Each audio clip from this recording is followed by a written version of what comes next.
সূর্য দীপাকে ভুল বুঝতে শুরু করলো। সূর্য দীপাকে বলে, আজ থেকে আমাদের সম্পর্কটাই এই মুহূর্তেই থাক, এখানেই শেষ করে দেব।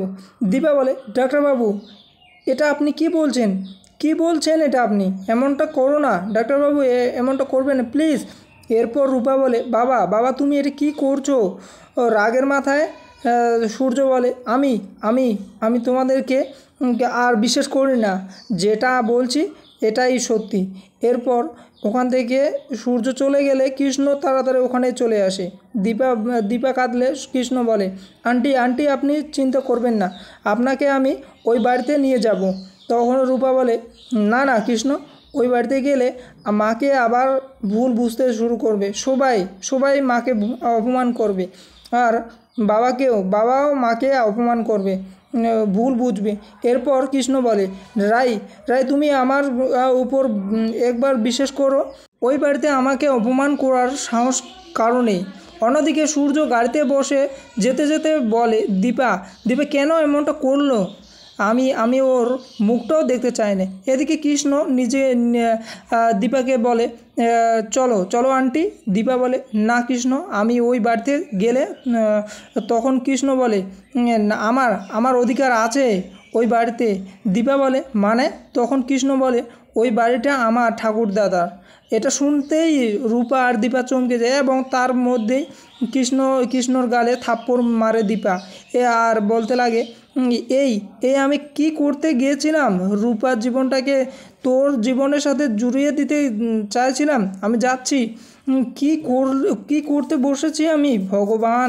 কৃষ্ণ বারবার দীপাকে বোঝাতে চাইলে দীপাও কিছুতেই বোঝে না। রূপা বলে, তুমি চুপ করো মা। কৃষ্ণ বলে, রূপা, রাই তুমি তোমার মাকে একটু বোঝাও, আন্টিকে বোঝাও। রূপা বলে, তুমি চুপ করো কৃষ্ণ তুমি কুন্তলার ছেলে, রুডি তোমার ভাই।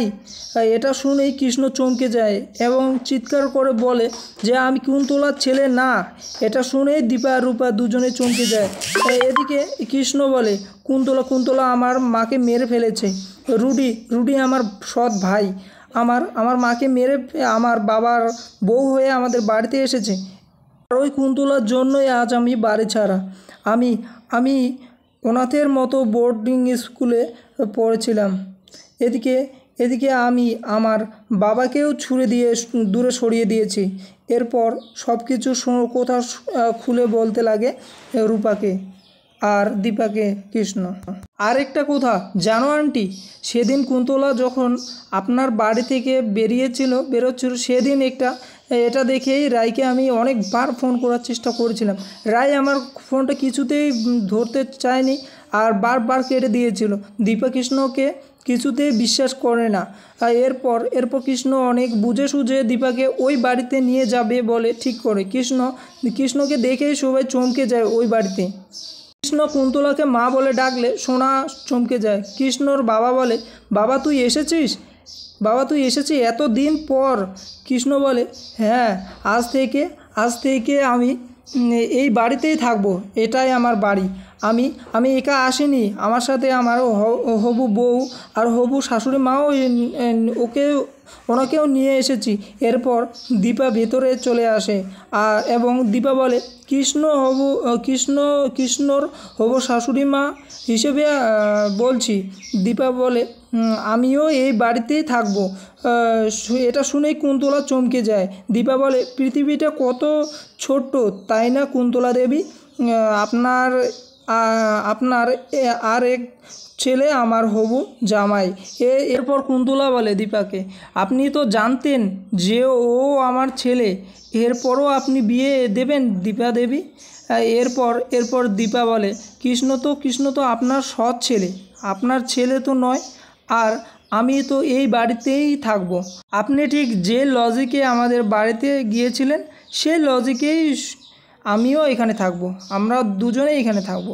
শুনেই কুন্তলা চমকে যায়। তো বন্ধুরা, আজকের এপিসোডটি আমি এখানেই শেষ করলাম। দেখা হচ্ছে অন্য কোনো এপিসোডে। তো বন্ধুরা, ধন্যবাদ, আজকে এতটাই। আর তোমাদের যদি এপিসোডটি খুব ভালো লাগে থাকে তাহলে প্লিজ চ্যানেলটিকে সাবস্ক্রাইব করে আর বেল আইকনটি প্রেস করবেন আর সুন্দর সুন্দর কমেন্ট করে জানিয়ে দেবেন কীরকম লাগলো তোমাদের এপিসোডগুলো। এই চ্যানেলে দ্রুত দেওয়া হয় আগাম এপিসোড আপডেট। ধন্যবাদ বন্ধুরা।